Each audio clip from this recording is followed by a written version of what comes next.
Hello guys, RG Kar news বারবার বলছে আমি জানি না, এরই মধ্যে সিবিআই পেয়ে গেল সঞ্জয় সম্পর্কে বিরাট তথ্য। তো গাইস চলুন এই বিরাট তথ্যগুলি কি পেয়েছে আজকে আপনাদেরকে জানিয়ে দেবো। তো দেখুন, আরজিকর মেডিকেল কলেজের সদয় প্রাক্তন অধ্যাপক সন্দীপ ঘোষকে ম্যারাথন জিজ্ঞাসাবাদ করেছে সিবিআই। সিবিআই সূত্রের দাবি, সন্দীপ ঘোষের বক্তব্যে সন্তুষ্ট নয় তারা। সিবিআই সূত্রের দাবি, আরজিকর মেডিকেলের প্রাক্তন অধ্যক্ষ তথ্য গোপন করতে চাইছেন।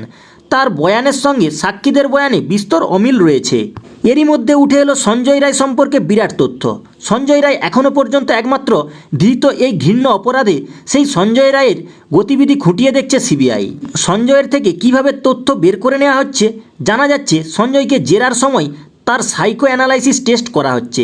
সেখানে বিশেষজ্ঞরা খতিয়ে দেখছেন বিভিন্ন প্রশ্নের উত্তর দেওয়ার সময় সঞ্জয়ের শরীর ও কথাবার্তায় কোনো পরিবর্তন হচ্ছে কিনা। সাইকো অ্যানালাইসিস টেস্টের সময় বিশেষজ্ঞরা দেখছেন তার বডি টেম্পারেচার কমছে না বাড়ছে, ফেসিয়াল এক্সপ্রেশন চেঞ্জ হচ্ছে কিনা, কোনো প্রশ্নের উত্তর দিতে গিয়ে কি নার্ভাস হয়ে পড়ছেন নজর রাখছেন গোয়েন্দারা। দেখা হচ্ছে তার ঘাম হচ্ছে কিনা, বা কোনো প্রশ্নের উত্তর দিতে গিয়ে তার চেহারাগত কোনো পরিবর্তন হচ্ছে কিনা। তবে জানা যাচ্ছে সঞ্জয়ের কাছ থেকে অনেক কিছুরই সদুত্তর দিচ্ছে না। এবার টানা জেরা, সাইকো অ্যানালাইসিস ইত্যাদি পরও যখন কোনো সিদ্ধান্তে পৌঁছানো যায় না, তখন ভরসা থাকে পলিগ্রাফ টেস্ট।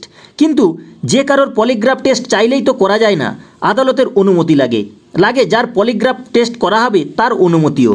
এখন সঞ্জয়ের থেকে কি তথ্য বের করা যায় চেষ্টা চালিয়ে যাচ্ছে সিবিআই। অন্যদিকে লাগাতার জিজ্ঞাসাবাদ করা হচ্ছে আরজিকর হাসপাতালের প্রাক্তন অধ্যক্ষকেও।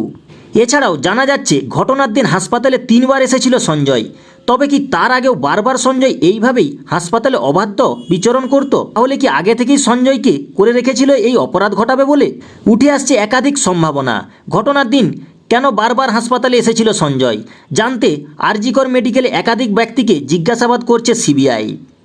তো গাইস, আজকের আপডেট এই পর্যন্তই। তো গাইস, ভিডিওটি যদি ভালো লেগে থাকে ছোট্ট একটি লাইক করে দেবেন।